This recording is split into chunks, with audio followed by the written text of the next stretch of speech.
صفحہ نمبر 20 ہے اور اس کی دوسری لائن سے سبق شروع ہو رہا ہے۔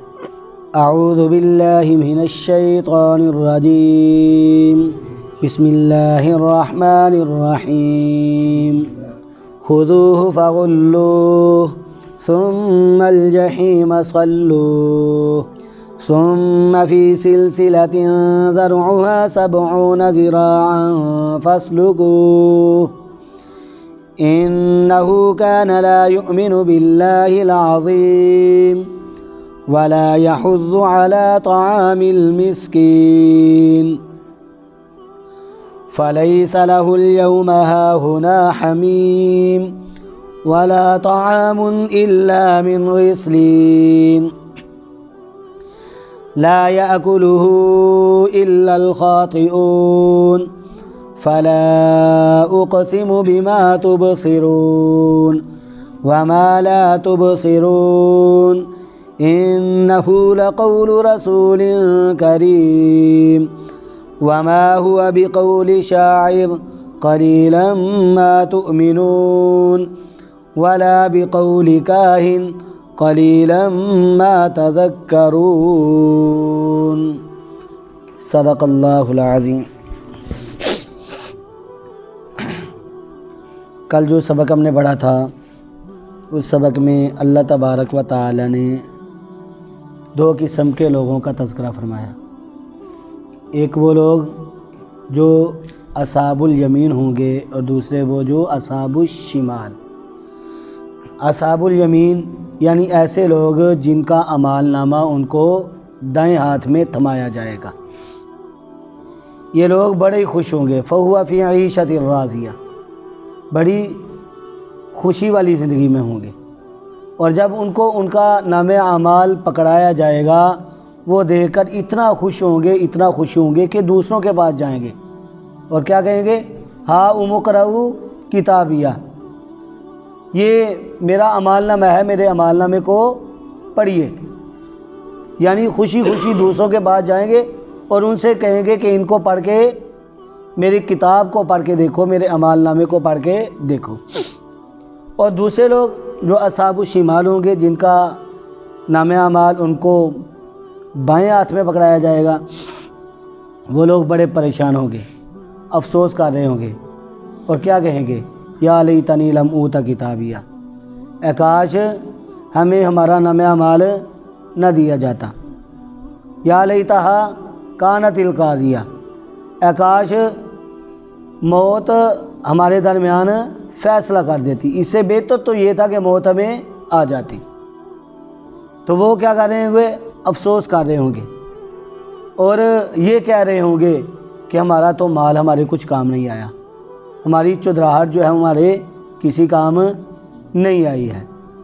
تو یہ چونکہ مجرم لوگ ہوں گے اور مجرم لوگ اللہ کی پکڑ سے نہیں بچ سکیں گے۔ اللہ تعالیٰ کے ارشاد فرماتے ہیں خذوہ، اللہ تعالیٰ فرشتوں سے کہیں گے کیا؟ خذوہ، پکڑو اس کو، یہ جو مجرم ہے اس کو پکڑو۔ فغلوہ، بس اس کے گلے میں توک ڈال دو۔ ثم الجحیم، پھر آگ کے شعلوں میں صلوہ، اس کو داخل کر دو۔ اللہ تبارک و تعالیٰ فرشتوں سے کیا کہیں گے؟ اس کو پکڑ دو اور اس کے گلے میں توک ڈال دو، پھر اس کو آگ کے شعلوں میں ڈال دو، آگ کے شعلوں میں داخل کر دو۔ ثم، پھر فی سلسلۃ، زنجیروں میں، ذرعها، جن کی پیمائش 70 ذراعاً غض ہوگی، فاسلکو، پس اس کو جکڑ دو۔ اللہ تبارک و تعالیٰ فرشتوں کو کیا حکم دیں گے کہ اس کو زنجیروں میں جکڑ دو، اور فرمایا کہ زنجیروں کی پیمائش کیا ہوگی؟ 70 غض، 70 ہاتھ۔ اب دیکھیں دنیا کے اندر جب کسی کو جیل میں ڈالا جاتا ہے تو کوئی بندہ جو ہے وہ جیل میں نہیں جانا چاہتا، وہ بھاگنے کی کوشش کرتا ہے کہ میں کسی نہ کسی طریقے سے بچ جاؤں، لیکن پولیس والے جو ہیں وہ اس کو پکڑتے ہیں اور اس کو ہتھکڑی لگا کر جیل میں لے جاتے ہیں، جیل میں ڈال دیتے ہیں۔ تو کوئی بندہ جو ہے وہ جہنم کی آگ میں بخوشی جانے کے لیے تیار نہیں ہوگا، بلکہ کیا ہوگا، اللہ تبارک و تعالیٰ فرشتوں کو حکم دیں گے کہ اس کو پکڑو اور اس کو جکڑو۔ فرشتے جو ہیں وہ اس کے گلے میں توق ڈالیں گے، اس کے پاؤں میں بیڑیاں ڈالیں گے اور اس کو زنجیروں میں جکڑ کر جہنم میں گھسیٹتے ہوئے لے جائیں گے اور وہاں جا کر پھینک دیں گے۔ اللہ تبارک و تعالیٰ نے ارشاد فرمایا کہ ان کو جہنم کے اندر کیوں پھینکا جائے گا، کیوں ڈالا جائے گا، ان کے بارے میں ایسا فیصلہ کیوں ہوگا؟ فرمایا اس لیے ہوگا کہ انہو، بے شک وہ، کانا تھا، لا یؤمنو، نہیں ایمان لاتا، باللہ، اللہ تعالیٰ پر، العظیم، جو عظمت والا ہے۔ اس کو جہنم میں اس لیے پھینکا جائے گا کیونکہ اللہ کی ذات عظیم جو ہے اس پر ایمان نہیں رکھتا تھا، اللہ تعالیٰ کی وحدانیت کو تسلیم نہیں کرتا تھا، اللہ کے رسولوں کی رسالت کو نہیں مانتا تھا، حق بات کو تسلیم نہیں کرتا تھا، فرشتوں کا انکار کرتا تھا، قیامت کو نہیں مانتا تھا، حلال اور حلال میں تمیز نہیں رکھتا تھا، حلال اور حرام کے قانون کو جانتا نہیں تھا، اس کو سمجھتا نہیں تھا اور مانتا ہی نہیں تھا، اس لیے اس کو کیا کیا، جہنم میں ڈال دیا گیا۔ اور دوسرا جرم اس کا کیا ہے؟ فرمایا ولا یحض، اور نہیں وہ آمادہ کرتا تھا نفس کو، علی طعام المسکین، مسکین کو کھانا کھلانے پر، یعنی مسکین کو کھانا کھلانے پر اپنے نفس کو آمادہ ہی نہیں کرتا تھا۔ اگر غریب بھی ہوتا تھا تو دوسروں کو اس بات کی ترغیب نہیں دیتا تھا کہ یہ مسکین ہے بیچارہ، اس کے پاس کھانے کو کچھ نہیں ہے، اس کو کھلاؤ۔ اگر اس کے پاس کھلانے کو خود کچھ نہیں تھا تو کم از کم دوسروں کو ترغیب تو دے سکتا تھا، لیکن یہ نہ تو خود آمادہ ہوا اور نہ ہی اس نے دوسروں کو ترغیب دی تھی۔ دیکھیں، مالداروں کے مال میں زکوٰۃ کے علاوہ بھی حق ہیں۔ اگر کوئی بندہ یہ کہتا ہے کہ میں نے اپنے مال سے زکوٰۃ دے دی، میں تو فارغ ہو گیا، یا میں نے عشر نکال دیا ہے، میں تو فارغ ہو گیا، یا قربانی دے دی ہے، میں تو فارغ ہو گیا، صدقہ فطر نکال دیا، میں تو فارغ ہو گیا، فرمایا نہیں، اس کے علاوہ بھی مال میں حق ہیں۔ بخاری شریف میں حدیث ہے، حضور نبی اکرم صلی اللہ علیہ وآلہ وسلم نے ارشاد فرمایا ان فی المال حقا سوی الزکاۃ، ان فی المال حقا سوی الزکاۃ، کہ بے شک مال میں زکوٰۃ کے علاوہ بھی حق ہیں۔ تمہارا کوئی عزیز ہے، رشتہ دار ہے، تم اس بات کو جانتے ہو کہ بیچارہ یتیم ہے، مسکین ہے، یا اس کے پاس کھانے کو کچھ نہیں ہے، تو تم اس کو جانتے ہو، تمہیں چاہیے کہ تم اس کو زکوٰۃ کے علاوہ بھی مال دو، تم اس کو اس کی مدد کر سکتے ہو اور کرنی چاہیے۔ تو فرمایا ان فی المال حقا سوی الزکاۃ، زکوٰۃ کے علاوہ بھی تمہارے مال میں غریبوں کے یا رشتہ داروں کے حقوق ہیں اور ہمیں ان حقوق کو ضرور پورا کرنا چاہیے۔ تو اللہ تبارک و تعالیٰ نے ارشاد فرمایا کہ دو بڑے جرم ہیں جن کی وجہ سے ان کو کہاں جا ڈالا جا رہا ہے۔ یہاں پر دو جرم بیان کیے ہیں، ایک تو اللہ کی ذات پر ایمان نہیں رکھتا تھا، اور دوسرا مسکینوں کو کھانا کھلانے پر آمادہ نہیں ہوتا تھا، دوسروں کو ترغیب نہیں دیتا تھا۔ اللہ نے فرمایا فلیسا، پس نہیں ہے، لہو، اس کے لیے، الیوم، آج کے دن، ہا ہونا، یہاں پر، حمیم، کوئی مخلص دوست۔ مخلص دوست جو ہوتا ہے نا، دنیا میں جو مخلص دوست ہوگا وہ اچھے برے وقت میں اپنے دوست کے کام آئے گا، لیکن وہ دن ایسا دن ہوگا، اللہ تبارک و تعالیٰ نے ارشاد فرمایا تمہارا مخلص دوست بھی تمہارے کسی کام نہیں آ سکے گا، اس کو اپنی بڑی ہوگی، پتہ نہیں میرا کیا حال ہوتا ہے، تو کوئی مخلص دوست بھی اس دن کام نہیں آئے گا، اس کو اپنی فکر لگی ہوگی۔ اللہ تبارک و تعالیٰ نے ارشاد فرمایا ولا تعامن، ایک تو یہ بات ارشاد فرمائی کہ وہاں پر کوئی کسی کا کام نہیں آئے گا، یہاں تک کہ مخلص دوست بھی، اور دوسرا کھانے کے لیے کیا ملے گا، فرمایا ولا تعامن، اور نہیں ہوگی کوئی خوراک، نہیں ہوگا کوئی کھانا، نہیں ملے گی غذا، الا، سوائے، من غسلین، غسلین کے۔ غسلین کسے کہتے ہیں؟ غسلین کا ایک معنی یہ کرتے ہیں تھور کا درخت۔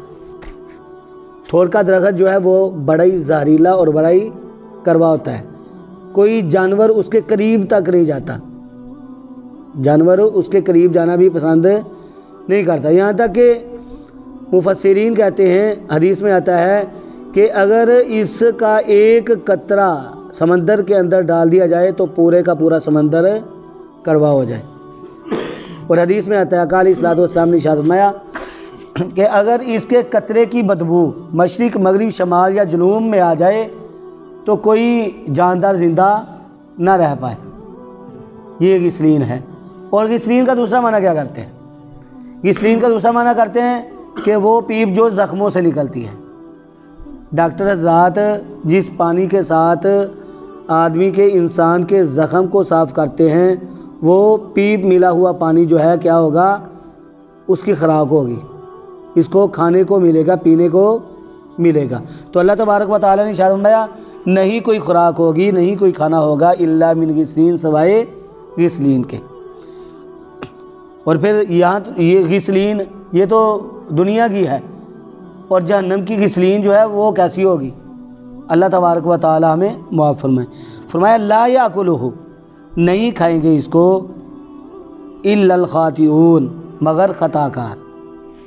اس کو کون لوگ کھائیں گے؟ خطا کار لوگ کھائیں گے، گناہ گار لوگ کھائیں گے، اور ان کو کھانا پڑے گا۔ غسلین ان کو کھانی پڑے گی، گندی چیزیں جو ہیں ان کو وہاں پر جہنم کے اندر کھانی پڑیں گی۔ یہی بات اللہ نے ارشاد فرمائی لا یاکلہ، نہیں کھائیں گے اس کو وہ لوگ الا الخاطئون، مگر جو خطا کار ہیں، گناہ گار لوگ ہیں۔ گناہ گار لوگوں کے لیے یہی کچھ ہوگا جو اللہ تبارک و تعالیٰ نے بیان فرمایا ہے۔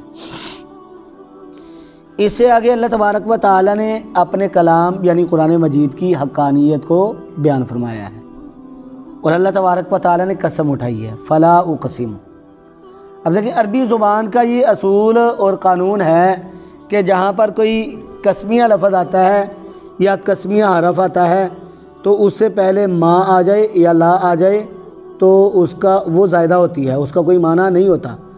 لکھنے میں تو آتی ہے، پڑھنے میں بھی آتی ہے، لیکن اس کا کوئی معنی نہیں ہوتا۔ ویسے عام طور پر ہم لا کا معنی کیا کرتے ہیں؟ نہیں، یا ما کا معنی نہیں۔ اگر حروف قسم ہے یا لفظ قسم ہے اس سے پہلے لا آ گئی ہے تو یہ زائدہ ہے، اس کا کوئی معنی نہیں ہوگا۔ تو یہاں پر اقسم جو ہے لفظ قسم ہے، اللہ تبارک و تعالیٰ نے قسم اٹھائی ہے، اس سے پہلے لا ہے تو لا کا کوئی معنی نہیں ہے۔ کیا مطلب ہے؟ فلا اقسم، اللہ تعالیٰ ارشاد فرماتے ہیں پس میں قسم اٹھاتا ہوں۔ اب اللہ تبارک و تعالیٰ قسم اٹھا رہے ہیں۔ مخلوق کے لیے کیا قانون ہے؟ انسانوں کے لیے کیا قانون ہے کہ حضور نبی اکرم صلی اللہ علیہ وآلہ وسلم نے ارشاد فرمایا من اقسم لغیر اللہ فقد اشرک باللہ، وہ شخص جس نے اللہ کے غیر کی قسم اٹھائی پس اس نے اللہ کے ساتھ کسی کو شریک بنا دیا۔ یعنی اللہ کے نام کے سوا کسی اور نام کی کسی اور چیز کی قسم اٹھانا جائز نہیں ہے، لیکن یہ ہمارے لیے اصول ہے، ہمارے لیے قانون ہے۔ اللہ تبارک و تعالیٰ قسم اٹھا رہے ہیں، اور اللہ تبارک و تعالیٰ کسی چیز کی یقین دہانی کے لیے قسم نہیں اٹھاتے۔ ہماری قسمیں کیسی ہوتی ہیں کہ ہم کسی کو اپنی بات پر یقین دلانے کے لیے قسم اٹھاتے ہیں، لیکن اللہ تبارک و تعالیٰ یقین دلانے کے لیے قسم نہیں اٹھاتے۔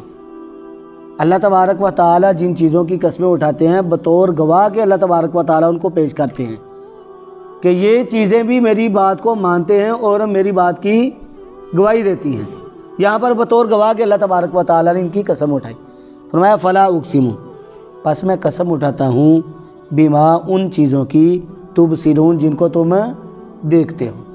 کن چیزوں کو؟ زمین کو ہم دیکھتے ہیں، آسمان کو دیکھتے ہیں، آسمان پر سورج ہے اس کو دیکھتے ہیں، چاند کو دیکھتے ہیں، ستاروں کو دیکھتے ہیں، پہاڑوں کو دیکھتے ہیں۔ تو اللہ نے ارشاد فرمایا پس میں قسم اٹھاتا ہوں ان چیزوں کی جن کو تم دیکھتے ہو، یعنی ہر چیز میری تسبیح بھی بیان کر رہی ہے اور میری ہر بات کی گواہی بھی دے گی۔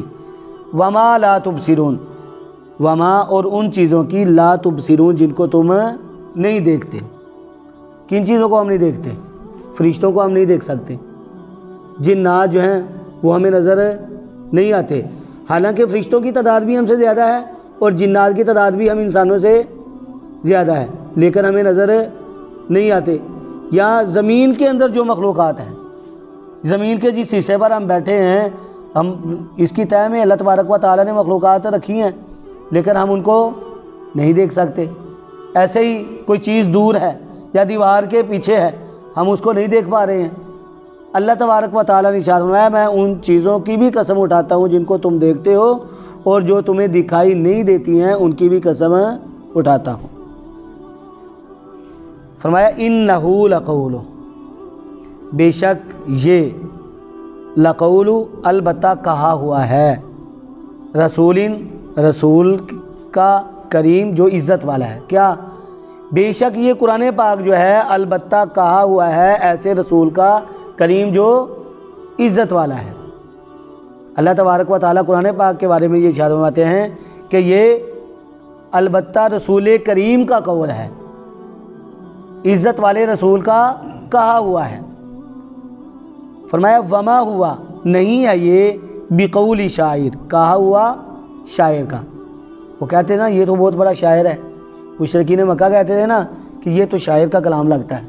تو اللہ تعالیٰ کیا فرماتے ہیں کہ یہ کسی شاعر کا کلام نہیں ہے، یہ تو عزت والے رسول کا کہا ہوا ہے۔ قلیلاً، بہت کم ہیں، ما تؤمنون، جو تم ایمان لاتے ہو۔ یہ جو کلام ہے یہ کسی شاعر کا کلام نہیں ہے، یہ تو رسول کریم کی زبان سے نکلا ہوا کلام ہے۔ اور رسول کریم کی زبان سے کس نے نکالا ہے؟ اللہ تبارک و تعالیٰ نے۔ آگے اس کا تذکرہ آتا ہے۔ اللہ تعالیٰ ارشاد فرماتے ہیں کہ یہ کسی شاعر کا کلام نہیں ہے، یہ کسی شاعر کا کہا ہوا نہیں ہے، کسی شاعر کی زبان سے نہیں نکلا ہے۔ یا یہ بھی کہتے تھے کہ یہ تو کاہن کا کلام ہے، یہ کسی جادوگر کا کلام ہے۔ اللہ تبارک و تعالیٰ نے ارشاد فرمایا ولا بقولی، نہیں یہ قول کاہن، فال نکالنے والے کا، کاہن کا قول نہیں ہے، کاہن کی کہی ہوئی بات نہیں ہے۔ قلیلاً، بہت کم ہیں، ما تذکرون، جو نصیحت پکڑتے ہیں۔ اللہ تبارک و تعالیٰ نے ارشاد فرمایا کہ اے لوگو، اے قرآن پاک کو جھٹلانے والو، اے یہ کہنے والو کہ یہ کسی شاعر کا کلام ہے، شاعر کی زبان سے نکلتا ہے، یا کاہن کا کلام ہے اس کی زبان سے نکلتا ہے، نہیں، ایسی بات نہیں ہے۔ یہ تو رسول کریم کی زبان سے نکلا ہوا کلام ہے، اور اس کو اتارنے والا کون ہے؟ تنزیل من رب العالمین، اللہ تبارک و تعالیٰ نے جو تمام جہانوں کا پروردگار ہے اس نے رسول کریم صلی اللہ علیہ وآلہ وسلم پر اتارا ہے۔ اس کو انشاءاللہ ہم کل پڑھیں گے۔ اللہ تبارک و تعالیٰ سے دعا ہے اللہ رب العزت ہمیں صحیح معنوں میں قرآن پاک کو پڑھنے کی، اس کے مسائل کو جاننے کی، اس کے احکامات پر عمل کرنے کی توفیق عطا فرمائیں۔ وآخر دعوانا ان الحمد للہ رب العالمین۔